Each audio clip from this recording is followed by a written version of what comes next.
দাঁড়াবি। আজকে তো মোহনাপুর বিয়ে, আমার হয়ে গেছে। কিডন্যাপ করতেছো? আজকে আপনাকে এই বাড়িটা ছেড়ে দিতে হবে। তোমার তো গোলাগাড়ি বেঁধে থাকা দরকার নাই। 1,20,00,000 আমার ছোট ভাইটা আসলে না বুঝে ফাইজলামি করছে। আমি সরি, আমি সিরিয়াস। তোমার ভাইয়া ভাই কি করছিস তুই? রাস্তার মধ্যে মারামারি করতেছিস? ভাইয়া ও এভরিথিং করছে। চলে যাও। আর আপনারা দাঁড়া কি দেখতেছেন? জানেন এখান থেকে এই মেয়েকে? ভাইয়া আমি ওর ফ্রেন্ড। ভাই আমার গার্লফ্রেন্ড। গার্লফ্রেন্ড? হ্যাঁ ভাই, তোমার সত্যিটাই বললাম, কারণ 2 একদিন পরে তো তুমি এমনিতেই জানো, আজকে জানি না। বাসায় বসে দিয়ে ওকে দিলাম তোমাকে নামাই দেশে। কে রে, তুই এমন রেগে আছিস কেন? আজকে তোমার ছোট ছেলে বাসায় আসুক, বুঝাবো আমি। ওর একদিন কে আমার একদিন। কেন, ও কি করেছে? কি করছে জিজ্ঞাসা করতেছো? এই বয়সে গার্লফ্রেন্ড বানাইছে, গার্লফ্রেন্ড নিয়ে ঘুরে বেড়া। আবার সেই গার্লফ্রেন্ডের জন্য রাস্তার মধ্যে মারামারিও করছে। আজকে খালি বাসায় আসতে তো ওরে। কি রে, এইদিকে আয়। মা খো, তোমার বড় ছেলের জন্য ভাইয়া দেখা কত সুন্দর। সুন্দর দেখ, যেমন তেমন না, কেমন হাস, মাশাআল্লাহ। আমার তো খুব পছন্দ হয়ে গেছে। এই ওরা আমার জন্য মেয়ে দেখতে কে বলছে? আরে বাপ, বয়স 30-এর কোটায় পড়ে গেছে। দিন পরে রাস্তা যদি বেরোস তো বলবো ওই যে আছে পুরো কাকাটা, তখন কেমন লাগবে? দেখছো মা, দেখছো তোমার ছেলে আমার কি বলতো? তুই কিন্তু আমার থেকে খুব বেশি ছোট না, বুঝছিস? ঠিকই বলছে, এটা না বলে কি বলবে? এই যে তোর বয়সে বিয়ে করিস, প্রত্যেকটা বন্ধু বিয়ে করে, প্রত্যেকের বাচ্চা কাচ্চা। তুই বিয়ে তো করিস, প্রেমও করতে পারলি। প্রেম ওর দ্বারা আর প্রেম হবে না। একদম সুন্দর স্মার্ট। হ্যাঁ ভাইয়া, এই মেয়ে যদি তুই মিস কর তাহলে আমার আর কিছু করা থাকবে। একটু দেখ। দেখবো না, সরা। ঠিক আছে, দেখতে হবে না, কোনো সমস্যা। এই যে এটা আমি টেবিলের উপরে রেখে গেলাম। মেয়ে বলছে যদি ভালো লাগে সকাল 10টায় তুই দেখা করতে। বাবা এটা তোর উপরে, তুই দেখ।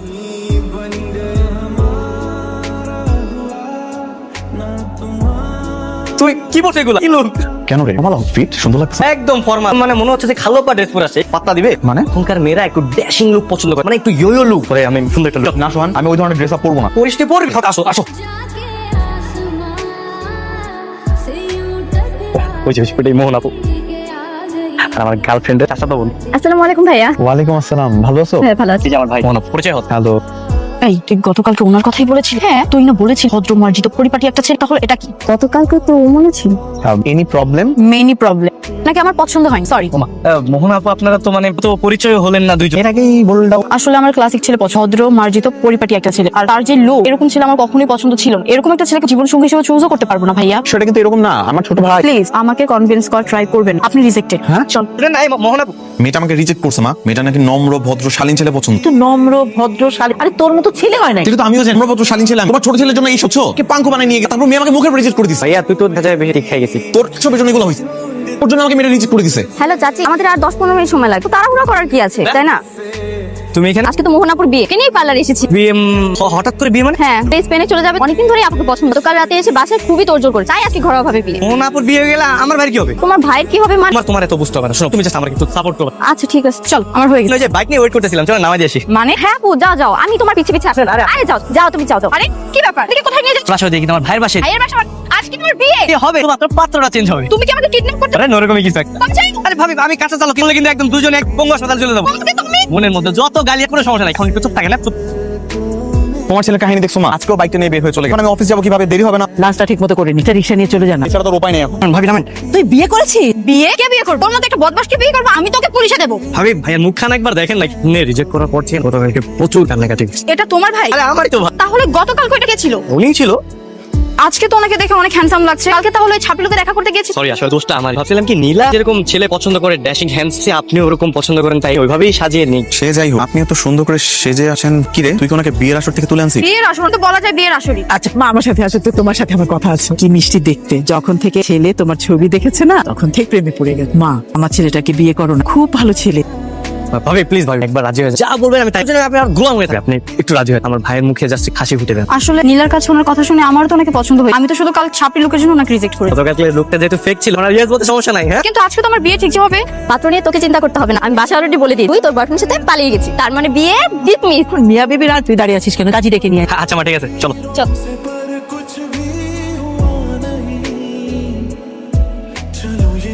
লুকিয়ে আছে কেন? ভাইয়া কি বলে সেটা শোনার জন্য ছোট ভাই বড় ভাই বাসা করে এইসব শুনবো। কি এখানে থাকবো? কোটিকে পালাই কি? তুমি কিন্তু এখন থেকে এবারের বড় বউ, তোমার কিন্তু অনেক দায়িত্ব। আমার মাকে নিজের মায়ের মতো দেখবা, আমার ভাইকে আপন ভাইয়ের মতো ভাববা, এমন ভাবে চলাফেরা করবা আমার আচরণে তারা কখনো কষ্ট না পায়। জি অবশ্যই। শুরু হয়েছে বাংলা ট্রিপিক্যাল ডায়লগ। আমি না একটা মোটর ইঞ্জিনিয়ারিং কোম্পানিতে চাকরি করি। বেশি যে স্যালারি পাই তাও না, কিন্তু যত টাকা স্যালারি পাই তার একটা বেশিরভাগ অংশ লোন পরিশোধ করার জন্য, তারপর আবার সোহানের পড়াশোনার খরচ, সব মিলিয়ে আমার খুব বেশি একটা টাকা থাকে না। কিন্তু আমার কাছে খুব বেশি এক্সপেকটেশন রেখো না। আচ্ছা ঠিক আছে। বেরো। কি ডায়লগ দিতেছিলি, আমার তো ঘুমে ধরে কি রে তোরা দুজন আমার রুমে খাটে নিচে কি করতেছিস? আমি বলছি ভাইয়া, ওর ধারণা ছিল আপনি আপুর সঙ্গে সারা রাত এই সাংসারিক আলাপই করতে, তাই প্রমাণ দিতে আমাকে নিয়ে এসেছে। আমি বাবা প্রমাণ পেয়ে গেছি। দেখ শোন, আজকে না তোদের বাসর, এই সাংসারিক আলাপ সারা জীবন করতে পারবে। আজকে দিনটা রোম্যান্স কর তোরা। কাছ থেকে আমাকে শিখতে হবে রুম থেকে। দেবর বাবু যান, আপনার ভাইকে আমি দেখতেছি। অল দ্য বেস্ট ভাবি, আমাদের সাংসারিক জীবন খেরক। আরে রিয়াদ ভাই, আপনি আজকে অফিসে? নতুন বিবাহিত পুরুষ ভাবিকে একা রেখে অফিসে চলে আসলো? কি করবো বলেন ভাই, সংসার তো সামলাইতে হবে নাকি? ভাই কংগ্রেচুলেশন। থ্যাংক ইউ ভাই। আমি যতটুকু জানি আপনার তো লোনের প্রেশারটা এখনো চলতেছে, এর মধ্যে নতুন বিবাহ করলেন আর আপনি ছোট ভাই পড়াশোনাটাও চলতেছে, একটা সংসারটা চালাতে পারবেন? সোহানের তো গ্রাজুয়েশন শেষ হতে আমার তো 1 বছর, আর তো স্টুডেন্ট ভালো, ওর গ্রাজুয়েশনটা শেষ হয়ে গেলে 2 ভাই সামলাই নিব, সব ঠিক হয়ে যাবে। রিয়াদ ভাই, আপনি কি নিজের জন্য কিছু ভাববেন না? নতুন বিয়ে করলেন, ভাবিকে নিয়ে ঘুরতেও গেলেন না, কিছু কেনাকাটাও করেন নাই, আপনার কি শখ বলতে কিছু নাই? মাথার উপর তো বাবা নামক ছায়াটা নাই, আর আমি তো পরিবারের বড় ছেলে। পরিবারের বড় ছেলেদের তো সকাল রাত থাকতে হয়, সবটাই বিলাসিতা। ভাই এই যুগে আপনার মতন মানুষ হয় না। মন থেকে আমি দোয়া করি আপনার ঋণটা তাড়াতাড়ি পরিশোধ হয়ে যায়। আসলে একটু নিজের জন্য বাঁচেন। ইনশাআল্লাহ। জানো মা, এই বাড়িটা শুধু বাড়ি না, তোমার শ্বশুরের ইমোশন, তোমার শ্বশুরের সারা জীবনের অর্জন। তোমার স্বামী মানে তোমার শ্বশুর, উনি ছিলেন এতিম, ওনার কোনো সম্পদ ছিল না, ওনার খুব স্বপ্ন ছিল একটা সুন্দর বাড়ি। উনি সারা জীবন কষ্ট করে এই বাড়িটা বানিয়েছেন। এই বাড়ি আমাদের স্মৃতি, এই বাড়ির প্রত্যেকটা ইটে তোমার শ্বশুরের স্মৃতি। এক্সকিউজ মি, জি বলে। রিয়াদ সাহেব নেই? না, রিয়াদ ভাই তো বাড়িতে নেই। আপনি বলেন আমাকে, সমস্যা নেই। না, শুনলাম বাড়িটা বিক্রি করবেন। কে বলেছে বাড়ি বিক্রি? আপনার তো অনেক টাকা লোন নেওয়া, সুদের পরিমাণও এত বাড়ছে এটা আপনারা দিতে পারছেন না, সুতরাং ব্যাংক তো নিলামে উঠাবে আপনাদের বাড়ি, তার চেয়ে ভালো বিক্রি করে দিন। আমাদের সমস্যা আমরা মেটাবো, আমরা বাড়ি বিক্রি করব না। আপনি এখন আসতে পারেন। আপনারা যা ভালো মনে করেন। মা, কত টাকা লোন? 20 লক্ষ টাকা। এত টাকা লোন নিয়েছিলেন কেন? মাগো, তোমার শ্বশুর যখন মারা যান ওরা খুব ছোট ছোট ছিল, আর এই বাড়িটা ছাড়া টাকা পয়সা ছিল না। ওদের বড় করা, পড়া, সংসার চালানো, আমার চিকিৎসা, আমি খুব হিমশিম খাচ্ছিলাম। তারপর উপায় না পেয়ে ব্যাংকের কাছে বন্ধক রাখি। মা একটা কথা বলি, তুমি বাড়িটা বিক্রি করে দাও। তুমি কি বলছো এসব? দেখো ভাবি, দুনিয়াটা না ইমোশনে চলে, তাছাড়া লোনের অনেক টাকা বাকি, আমার পড়াশোনার খরচ, বাড়ির খরচ, ভাইয়া তো একা পারছে না, হিমশিম খাচ্ছে। সবচেয়ে ভালো হয় আমরা বাড়িটা বিক্রি করে কম দামি বাসা থাকি। তুমি যাও এখান থেকে। ভাবি যাও তো।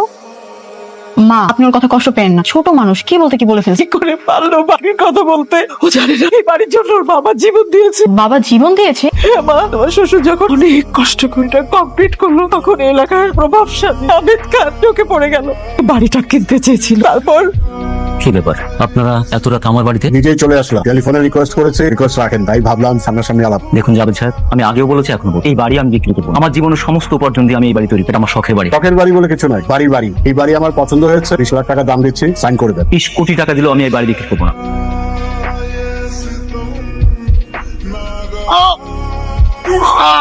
কি হয়েছে তোমার? কি হয়েছে? মনে করলো তোমাকে? এ বাড়ির জন্য তোমার শ্বশুর জিনেছে এক ভোগ করে যেতে পারেন, সেটা কি করে বিক্রি করবো? আমি বাড়ি বিক্রি করবো না।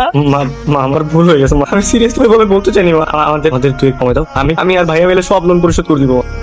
সোহান, কি হয়েছে বল। দোস্ত আমাকে বাঁচা, তুই না বাঁচালে আমি একবারে পুরো শেষ। মানে কি হয়েছে তোর? তুই হলি এই পুরো ভার্সিটির সব থেকে ভালো ছাত্র, আর সফটওয়্যারে অনেক এক্সপার্ট। আমি জানি চাইলে সবকিছু করতে পারবি। বলতে চাচ্ছিস একটু বুঝাই বলবে? হ্যাকিং, আমাদের এই ভার্সিটির যে সার্ভারটা হ্যাক করে দোস্ত, মানে যে পরীক্ষা ওটার প্রশ্নটা ডাউনলোড করে দে না। মাথায় সমস্যা, পাগল হয়ে গেছিস কি? দোস্ত প্লিজ, আমার বাবা আমাকে এটাই থেকে বের করে দিন। আর তোরা তো ভালো ছাত্র, এমনিতে পাস কর, কিন্তু আমার কি হবে? আমি তো একবারে ফেল করবো। প্লিজ দোস্ত ডাউনলোড করে দে। সেটা কত বড় অন্যায়। আরে বন্ধুর জন্য তো বন্ধু কত কিছুই করে, আর তুই আমার জন্য এটা করতে পারবি না? দিতেছি শুধুমাত্র তোর জন্য, ঠিক আছে? আরে প্রশ্ন আমরা শুরু দেখব। ঠিক আছে, আর কতক্ষণ লাগবে? আর থাম না, শেষ করতে দে। এই নে। ইয়েস, এটা কিভাবে করলি? তুই তো দোস্ত একদম সেরা, তোর মতো তো ট্যালেন্ট থাকলে আমি পৃথিবী কিনে ফেলতাম। Thank you so much. এটা আমাকে এখনই হোয়াটসঅ্যাপে দে। আর হয়েছে একেবারে বাচ্চা, থাম। খবরদার, এই কথা যেন আমরা ছাড়া কেউ না জানে। আপনি রিয়াদ সাহেব? জি আমি রিয়া সাহেব। ধনের বড় ভাই? হ্যাঁ। ধন কি বাসায় আছে? হ্যাঁ, বাসায় তো আছে, কিন্তু আপনারা কারা? আমরা সোহানের ইউনিভার্সিটি। ও আসসালামু আলাইকুম। ওয়ালাইকুম আসসালাম, জরুরি কাজ আছে ওর সঙ্গে। তো রুমে আছে, আসুন স্যার, আসুন স্যার। সোহান, এই সোহান, সোহান ভার্সিটি স্যার। আরে ভাইয়া, স্যার আপনি আমার বাসায়? ওর ল্যাপটপটা চেক করুন তো। Laptop sir. পাসওয়ার্ড বলো। পাস কি রে পাসওয়ার্ড বল। 66255। এই দেখুন সব প্রশ্নপত্র এখানে। এই ল্যাপটপ দিয়ে সার্ভারে ঢুকেছিল? জি স্যার। কি হয়েছে? আপনার ভাই আমাদের ইউনিভার্সিটির মেইন সার্ভার হ্যাক করে প্রশ্ন চুরি করেছে। চোর পর্যন্ত এরকম ঘটনা কেউ ঘটানোর সাহস পায়? সোহান স্যার এগুলো কি বলতেছে? শুনুন মিস্টার রিয়াদ, আমি চাইলে আপনার ভাইকে এই মুহূর্তে পুলিশে দিতে পারতো, সেটা আমি করছি না। তবে আমি একটি সিদ্ধান্ত ইতিমধ্যে নিয়ে নিয়েছি। আপনার ভাই আজ থেকে আমাদের ইউনিভার্সিটি হিসেবে থাকবে না। আজকে থেকে এই মুহূর্ত থেকে তোমাকে নমস্কার করা হলো। স্যার স্যার আমার ভাই তো অনেক মেধাবী স্যার, প্লিজ স্যার এটা করে। আপনার ভাই মেধাবী, সেটা আপনার ভাইয়ের এই মেধা আমাদের দেশের জন্য কোনো কাজে লাগবে না। এই মেধা দেশ ও দশের জন্য ক্ষতিকার। আসুন। ভাইয়া কেন করলি তুই? কেন করলি? এত কষ্ট করে তোরা ভার্সিটিতে পড়াতেছিলাম এগুলো করার জন্য? ভালো জায়গায় চাকরি করে টাকা পাবে, ঋণ পরিশোধ করলে মিলে সংসার সামলাবো না। হেলি তুই আমারে। ভাই আমি আমার নাই ভাই, আমি আমার বন্ধু জন্য করছি। তোর বিজয় কি করলি এটা? ভাই বিশ্বাস করো, আমি সত্যি আমি ভুল করছি, কিন্তু আমি খারাপ মানুষ না। মতো কুলাঙ্গারের নাম বাইবার তোমার লজ্জা লাগতেছে। শুধু শুধু তোর জন্য এত কষ্ট করছিস, এত কষ্ট করছিস এই দিন দেখার জন্য না? তোর মতো কুলাঙ্গারি বেতন থাকা দরকার নাই। বের বাসা থেকে তুই এই মুহূর্তে বের যাবে, যা। এক্সকিউজ মি, তুমি এখানে কেন? আর তোমার ফোন বন্ধ ছিল কেন এতদিন? যেই কাজ করেছি ফোন খোলা রেখে আর কি হবে? কি হবে মানে? তুমি জানো আমি তোমার জন্য কত চিন্তা করি। আমি অনেক বড় অন্যায় করে ফেলেছি। আমার হাতে মাত্র দুইটা পথ খোলা, হয় ঘুরে দাঁড়াবো না হয় একদম শেষ। মাঝামাঝি আমার কোনো পথ খোলা নেই। আজ আমি এভাবে রেস্টুরেন্টে কাজ করবো? আমি জানি, হয় না শোন। আমি জানি তুমি আমার ভবিষ্যৎ নিয়ে চিন্তা করছো, কিন্তু আমি যে ভুল করেছি সেই ভুলের মাসুল আমার নিজের দিতে হবে। সোহান, আমার বাবার স্বপ্ন, আমার মায়ের আবেগ, আমার প্রতিদিনের প্রতিদান সবকিছু আমার সলভ করতে হবে। আমার ভাইয়ের ঘাট থেকে ঋণের বোঝা সরাতে হবে। আমাদের বাড়িটা ঋণ মুক্ত করতে হবে। সবার মুখে হাসি ফোটাতে হবে। আমার জীবন দিয়ে হলেও আমি সবকিছু ঠিক করার চেষ্টা করবো। অবশ্যই তুমি পার, আমার তোমার উপর বিশ্বাস আছে। শোন ভাই, গল্প পরে করেন, অর্ডারে চাপ আছে। জি মিলা, তুমি বাসা যাও, তোমার সাথে পরে কথা হবে। হ্যাঁ মোহনা, দেখো তো কে আসছে। এক্সকিউজ মি, আপনি রিয়াজ সাহেব? জি আমি রিয়াজ সাহেব। কি ব্যাপার বলবেন? ব্যাপারটা হচ্ছে কি আপনাকে এই বাড়িটা ছেড়ে দিতে হবে। কেন? এটাই লোনের শর্তটা আপনারা পূরণ করতে পারেন। কি বলছেন? এত বছর ধরে তো প্রতি মাসে লোন পরিশোধ করছি। দেখি, হ্যাঁ আপনি ঠিকই বলেছেন। আপনি লোন পরিশোধ করেছেন, আপনি লোন নিয়েছিলেন 20 লক্ষ টাকা। 20 বছরে সুদ আসলে হয়েছে 65 লক্ষ টাকা। আপনি পরিশোধ করেছেন 35 লাখ টাকা, এখনো বাকি আছে 30 লক্ষ টাকা। হ্যাঁ, আমরা তো এই টাকাও করে দিব, আমরা তো পরিশোধ করবো না। কিন্তু স্যার সেই সুযোগটা এখন নেই। মানে? লোনের শর্ত যেখানে আপনাদের সাইন আছে, শর্ত 15 বছরের মধ্যে টাকা পরিশোধ করার কথা ছিল, না হলে ব্যাংক সেটার মালিক হয়ে আজ 20 বছর। তার মানে এখন কি দাঁড়াচ্ছে? মানে এখন দাঁড়াচ্ছে আমাদের ব্যাংক আর এই মালিক। ম্যানেজার স্যার, আমাদের একটু সময় দিন, আমরা ব্যবস্থা করব। ভাড়া সময় অলরেডি শেষ। আগামী কালকের মধ্যেই আপনাদের বাড়ি ছেড়ে দিতে হবে। এই যে হাইকোর্টের নোটিশ হাতে দিয়ে দিলাম। আমাদের হাতে এখন আর কিছু নেই। আপনাদের ব্যাংকের লোকদের এই ধান্দাই এক গ্রাহকদের প্যাচে ফেলাবে। আপনাদের প্ল্যানে থাকেই সব সময়। এটাই পলিসি, আমাদের এখন কিচ্ছু করার নেই। সাহেব, আগামী কালকের মধ্যে বাড়ি ছেড়ে দেবে। ব্যাংকের লোক এসে তালা লাগিয়ে যাবে। পুরো সিস্টেম কিভাবে হ্যাক হয়? আশ্চর্য, আমি একবার টাকা দিয়ে কেন রাখছি? 5 মিনিট আগে তো সব ঠিক ছিল। এই দেখো, যাও, এই আমার এতগুলো confidential report I want right now. আমি আপনাকে হেল্প করতে পারি? দেখতেছো না জোরে কথা বলতেছি, কেন ডিস্টার্ব করতেছো? যাও। রিয়াদ ভাই, এটা কিসের চেক? আমার সুপার ইঞ্জিন কার কনসেপ্টে বিক্রি করে দিলাম। কি বলেন ভাই? মানে যেটা গত 3 বছর ধরে আপনি একই ডিজাইন করছেন? হ্যাঁ। সবচেয়ে কম খরচে সবচেয়ে ইঞ্জিন কনসেপ্ট কার কাছে বিক্রি করছেন ভাই? Blue sports car company. এটা কি করলেন? মানে নিজেই স্বপ্ন দেখতেন এই ডিজাইন ছাড়া আপনার নামে পরিচিতি আপনার পরিচিতি বিক্রি করে ফেললেন। এখন তো নাম কামাবে সেই কোম্পানি। কি করবো বলেন ভাই? এই টাকাটা আমার খুব দরকার। আগামী 15 তারিখ আমাদের বাড়িটা নিলামে তুলবে। আমি আপ্রাণ চেষ্টা করবো বাড়িটাকে কিনে রাখার। বাড়িটা আমার বাবার শেষ চিহ্ন। মায়ের কিছু গহনা বিক্রি করলাম। দেখি সবটা মিলিয়ে আপ্রাণ চেষ্টা করবো বাড়িটাকে কিনে রাখার। ঠিক আছে, দেখেন হেল্প লাগে আমাকে বললেন, চেষ্টা করুন। স্যার তাহলে আরম্ভ করেন। আমাদের আজকের নিলাম শুরু হচ্ছে। মূল্য ধরা হয়েছে 40 লক্ষ টাকা। এই 40 লক্ষ টাকায় আপনারা কি আগ্রহী? আমি রিয়াদ সাহেব 40 লাখ টাকা দিতে রাজি হয়েছে। আর কেউ আছেন আপনারা এর থেকে বেশি দিবেন? 45 লাখ, 50 লাখ, 50 লাখ, 50 লাখ 1, 50 লাখ 2, 60 লাখ, 70 লাখ, 75 লাখ, 75 লাখ 1, 75 লাখ 2, 80 লাখ, 80 লাখ 1, 80 লাখ 2, 1 কোটি, 1 কোটি 2, 1 কোটি 20 লাখ, 1 কোটি 30, 1 কোটি 40 লাখ টাকা। রোহান, তুই এটা কি বলতেছিস? এটা ফাইজলামি করার জায়গা না। আমার ছোট ভাইটা আসলে না বুঝে ফাইজলামি করছে। আমি সরি। ভাই আমি ফাইজলামি করতেছি, আমি সিরিয়াস। 1 কোটি 40 লাখ টাকা দিয়ে আমি এটা কিনবো। তো চাইলে বিট করতে পারেন। 150, এই ছোটখাটো খেলার আর সময় নেই। 2 কোটি টাকা। Anyone to beat me? আপনি কি প্রমাণ করতে পারবেন এই টাকায় এই সামর্থ্য আপনার আছে? স্যার আপনি? হ্যাঁ আমি বাংলাদেশের 1 নম্বর সফটওয়্যার কোম্পানির মালিক হিজাম চৌধুরী। আর সোহান তো আমার কোম্পানির একজন ব্রিলিয়ান্ট এবং সাইবার সিকিউরিটি এক্সপার্ট। আমি এত কিছু বুঝি না। সিস্টেম ব্যাক লাগবে, কে পাবে তার সাথে কথা বলো। Please sir. এই দেখো, এই কি বলতে চাও তুমি? স্যার আমি আপনার সমস্যার সমাধান করতে চাই। তুমি জানো আমার কি সমস্যা? রেস্টুরেন্টের ওয়েটার আমার সমস্যা সমাধান। স্যার আমাকে একবার সুযোগ দেন, আমি করে দেখাচ্ছি। এই তুই সফটওয়্যার কি জানো? ও মাই গড, সিস্টেম তুমি কিভাবে হ্যাক করলা? স্যার আমি সফটওয়্যার নিয়ে পড়াশোনা করি, আমি এই বিষয়ে অনেক এক্সপার্ট। স্যার আমি চাইলে সফটওয়্যার ডেভেলপ করে দিতে পারি, যেটা আপনি ইউজ করলে আপনার কোম্পানি সারা বিশ্বে মাথা উঁচু করে দাঁড়াতে পারবে। কি সফটওয়্যার? Anti hacking software. আপনি যদি এই সফটওয়্যারটা চালু, হ্যাকার আপনার কোম্পানি অ্যাক্সেস নিতে পারবেন। তাছাড়া কেউ যদি ট্রাই হোক, তাহলে ও লাইভ লোকেশন এবং সব ডাটা আপনার কাছে চলে। কি বলো? তুমি এটা ডেভেলপ করতে পারবা? তুমি যদি ডেভেলপ করতে পারো, আমি নিজাম চৌধুরীর কথা দিই, যা চাইবা তাই দিব। আমার কিচ্ছু চাই না স্যার। সফটওয়্যার বিনিময়ে আমার বাবার বাড়িটা আমাকে ফেরত দিন। বাবার বাড়ি? আর সোহান আমার কোম্পানির গর্ব, এই দেশের গর্ব। আর সোহানের সামর্থ্য নিয়ে কথা বলছিলেন। সোহানের একটাই শর্ত ছিল, নিলামে এই বাড়ির যে দাম উঠবে তা হবে সফটওয়্যারের। সুতরাং বুঝতেই পারছেন এই বাড়ি কেনার সামর্থ্য নিয়ে তাদের কোনো ডাউট থাকা উচিত না। নিলামে বিজয়ী হচ্ছে আমাদের সকলের পক্ষ থেকে তাকে অভিনন্দন। আজকের মতো নিলাম কার্যক্রম শেষ। আপনারা এবার আসতে পারেন। প্লিজ আপনারা একটু এদিকে আসুন। এখানে একটা সাইন আছে। ভাইয়া সারা জীবন আমাদের জন্য অনেক কষ্ট করি, কখনো নিজের কথা ভাবিস।